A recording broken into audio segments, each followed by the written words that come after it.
friends, most welcome to my channel Tawheed National Academy Tehragaj. Myself M.A. Tawheedi. Today we are going to learn the use of have to, has to, had to, will have to. तो चलिए शुरू करते हैं। शुरू करने से पहले हमारे आपसे एक छोटी सी रिक्वेस्ट है, अगर आप अभी तक हमारे चैनल को सब्सक्राइब नहीं किए हैं तो प्लीज़ सब्सक्राइब कर दें और साइड में दिए हुए बेल आइकॉन को भी प्रेस कर दें ताकि हम कोई भी वीडियो अपलोड करें तो उसका सबसे पहले नोटिफिकेशन आप तक पहुंच सके। तो चलिए शुरू करते हैं। First, the use of have to, has to. Structure इसका नीचे दिया हुआ है। हैव टू का प्रयोग आई, वी, दे, यू के साथ होगा या कोई भी प्लूरल नाउन जैसे बॉयज़, गर्ल्स, स्टूडेंट्स etc. इन सब के साथ हैव टू का प्रयोग होगा और ये प्रेजेंट के लिए यूज़ होता है। और नीचे हैज़ टू का प्रयोग दिया हुआ है। हैज़ टू का प्रयोग ही, शी, इट या कोई सिंगुलर नाउन के साथ होगा जैसे अहमद, अरीशा, राम, श्याम etc. और ये भी प्रेजेंट के लिए यूज़ होता है। अब चलते हैं number 2, the use of have to, has to. यानी हैव टू, हैज़ टू का यूज़ कैसे करते हैं और उसका मतलब क्या होता है। तो सबसे पहले हम बता दें, हैव टू और हैज़ टू का मतलब होता है पड़ता है या ना है। अगर आप किसी काम को जिम्मेदारी समझकर करेंगे तो ना है का अनुवाद होगा, या मजबूरी समझकर करेंगे तो पड़ता है का अनुवाद होगा।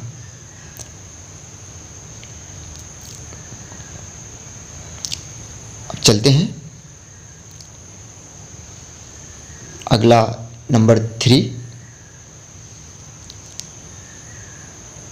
The use of have to, has to in affirmative sentence. यानी सकारात्मक वाक्य में इसका प्रयोग कैसे बनाते हैं, उसका फार्मूला नीचे दिया हुआ है। सबसे पहले subject plus have to plus या has to plus verb first form plus object, ये फार्मूला हुआ। एग्जाम्पल नीचे दिया हुआ है। फर्स्ट एग्जाम्पल है I have to go to school. Translation है मुझे स्कूल जाना पड़ता है या जाना है। अगर जिम्मेदारी है तो जाना है का अनुवाद होगा, अगर मजबूरी है तो पड़ता है का अनुवाद होगा।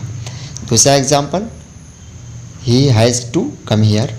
उसका ट्रांसलेशन है उसे यहाँ आना पड़ता है या आना है। अगर मजबूरी है तो पड़ता है का अनुवाद होगा, जिम्मेदारी है तो आना है का अनुवाद होगा। अब चलते हैं number 4, the use of have to, has to in negative sentence. यानी नकारात्मक वाक्य में इसका प्रयोग। फार्मूला नीचे दिया हुआ है। नकारात्मक सेंटेंस का फार्मूला, सबसे पहले सब्जेक्ट, उसके बाद प्लस हैव या has plus not plus to plus first verb first form plus object. Example नीचे दिया हुआ। फर्स्ट एग्जाम्पल है you have not to do this work. दूसरा एग्जाम्पल है now he has not to go home. तीसरा example है I have not to take T.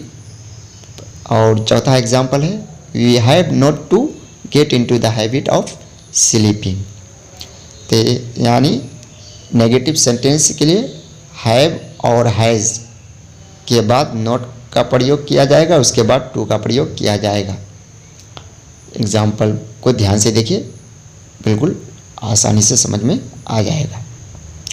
अब चलते हैं number 5, the use of have to, has to in interrogative sentence.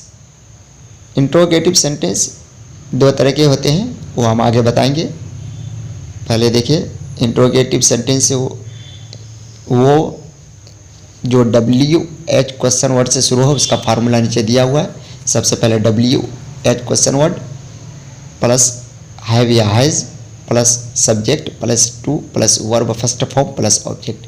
अब W H question word कहते किसे हैं, यानी वो वर्ड जो डब्ल्यू या एस से शुरू हो, जैसे what, how, why, where, etc। अब एग्जाम्पल नीचे दिया हुआ है, why have you to do this job. दूसरा example, how has he to go there. तीसरा एग्जाम्पल नीचे दिया हुआ है, what have I to do in this company. ये एग्जाम्पल है डब्ल्यू एच क्वेश्चन वर्ड वाले इंट्रोगेटिव सेंटेंस का। इसका जवाब एस और नो में नहीं होगा ऐसे सेंटेंस का।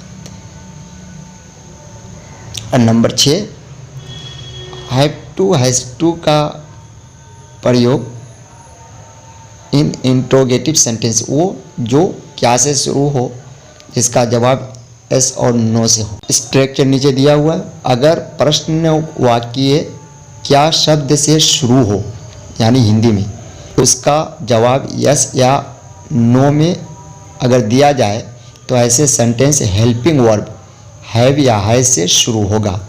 जैसे एग्जाम्पल नीचे दिया हुआ है, क्या आपको चाय पीना है, उसकी अंग्रेजी है have you to take tea. और चलते हैं उसका फॉर्मूला की तरफ ऐसे सेंटेंस का। तो फॉर्मूला नीचे दिया हुआ है, हैव या has plus subject plus to plus verb first form plus object. Example नीचे दिया हुआ है, have you to go home. दूसरा एग्जाम्पल है, has he to pay the rent. तीसरा एग्जाम्पल है, हैज़ अहमद टू स्लीप। यानी ये सारे सेंटेंस में गौर से देखिए, हैव या हैज़ से शुरू है और ये हैव या हैज़ ये क्या का माना देगा और इसका जवाब यस और नो में देने से समझ में आ जाएगा। 7वां, the use of had to. इसका स्ट्रक्चर नीचे दिया हुआ है, हैड टू का प्रयोग सिंगुलर नाउन हो या प्लूरल नाउन सबके साथ होगा और ये पास्ट के लिए यूज होता है, यानी ये पास्ट के लिए यूज होगा और इसका प्रयोग चाहे सब्जेक्ट सिंगुलर हो या प्लूरल हो सबके साथ होगा। और एग्जाम्पल नीचे दिया हुआ, he had to go home. दूसरा एग्जाम्पल है, you had to go home. यानी ही और यू, दे, वी जो भी हो सबके साथ हैड टू का प्रयोग होगा।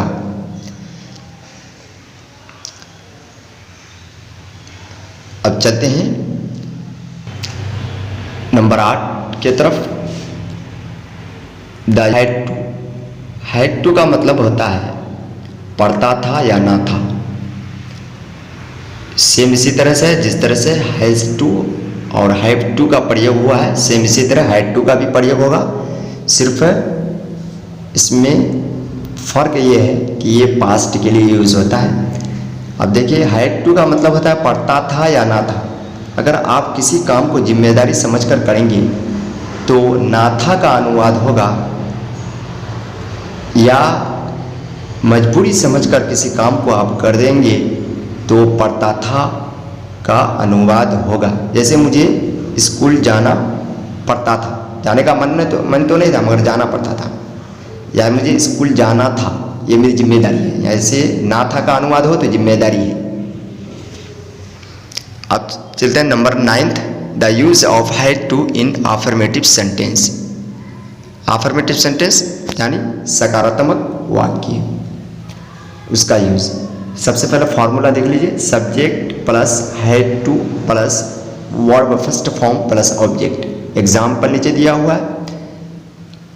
फर्स्ट एग्जाम्पल है, I had to go to school. Translation है, मुझे स्कूल जाना पड़ता था या जाना था।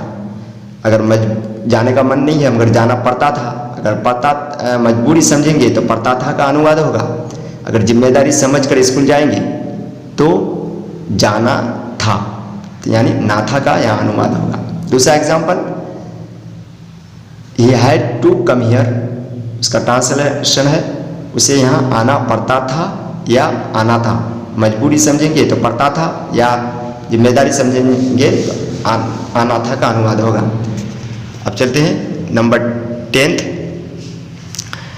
The use of had to in negative sentence, यानी नकारात्मक वाक्य में उसका यूज कैसे करेंगे हम। फॉर्मूला नीचे दिया हुआ है, subject plus had plus not plus to plus verb first form plus object. Example नीचे दिया हुआ, फर्स्ट एग्जाम्पल है you had not to do this work. दूसरा एग्जाम्पल है now he had not to go home. तीसरा example है I had not to take tea. Fourth example है we had not to get into the habit of sleeping. अब देखिए had और to इन दोनों के बीच में नोट का प्रयोग किया गया है नेगेटिव सेंटेंस के लिए, यानी हैड के बाद नोट होगा, उसके बाद टू होगा, दोनों के बीच में नोट आएगा। अब चलते हैं number 11, the use of had to in interrogative sentence. Formula नीचे दिया हुआ है, WH question word plus had plus subject plus to plus verb first form plus object. WH question word के बारे में हम आपको बता दिए हैं, किसे कहते हैं। अब चलते हैं एग्जाम्पल देखते हैं। फर्स्ट एग्जाम्पल है why had you to do this job. दूसरा एग्जाम्पल है how had he to go there. तीसरा एग्जाम्पल है what had you to do in this company. तो ये WH क्वेश्चन वर्ड से शुरू है, इसका ऐसे सेंटेंस का जवाब यानी आंसर यस और नो में देने से समझ में नहीं आएगा, इसका जवाब यस और नो में नहीं होगा। अब चलते हैं 12,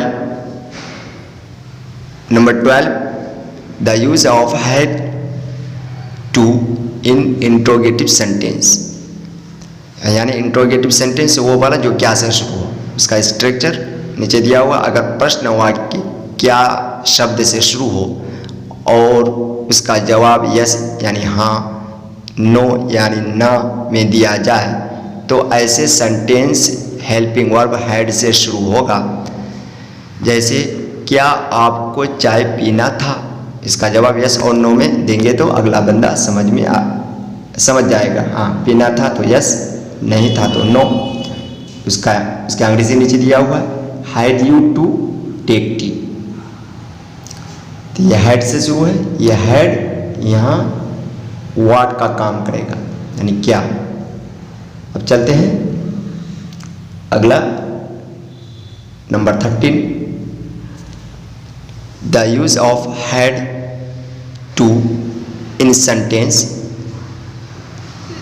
यानी जो क्या से शुरू हो जिसका जवाब यस और नो में हो। उसका फार्मूला नीचे दिया हुआ है, सबसे पहले had plus subject plus to plus verb first form plus object. Example नीचे दिया हुआ है, पहला एग्जाम्पल है had you to go home. दूसरा एग्जाम्पल है had he to pay the rent.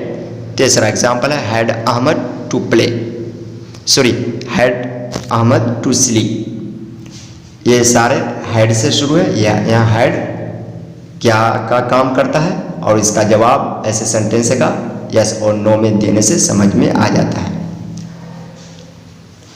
Number 14, the use of will have to. Structure नीचे दिया हुआ है, विल हैव टू का प्रयोग सिंगुलर नाउन या प्लूरल नाउन सबके साथ होगा।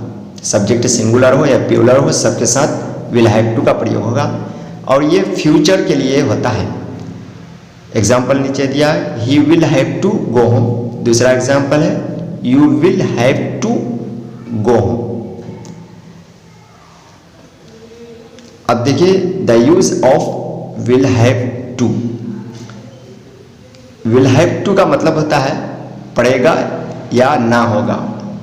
अगर आप किसी काम को जिम्मेदारी समझकर करेंगे तो ना होगा का अनुवाद होगा, या मजबूरी समझकर किसी काम को करेंगे तो पड़ेगा का अनुवाद होगा।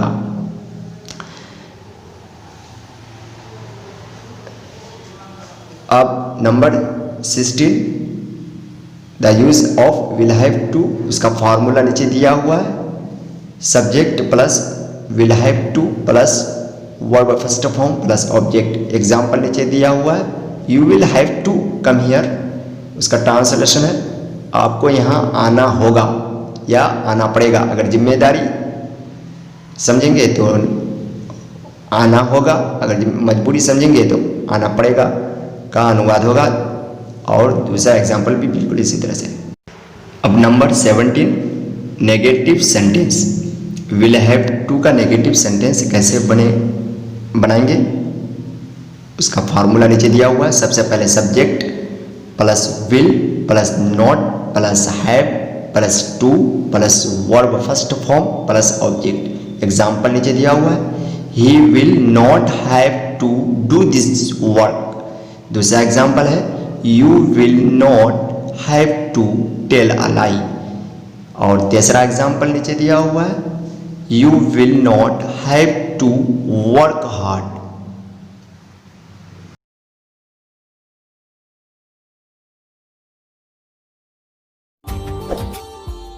Subscribe now and press the bell icon. Never miss an update.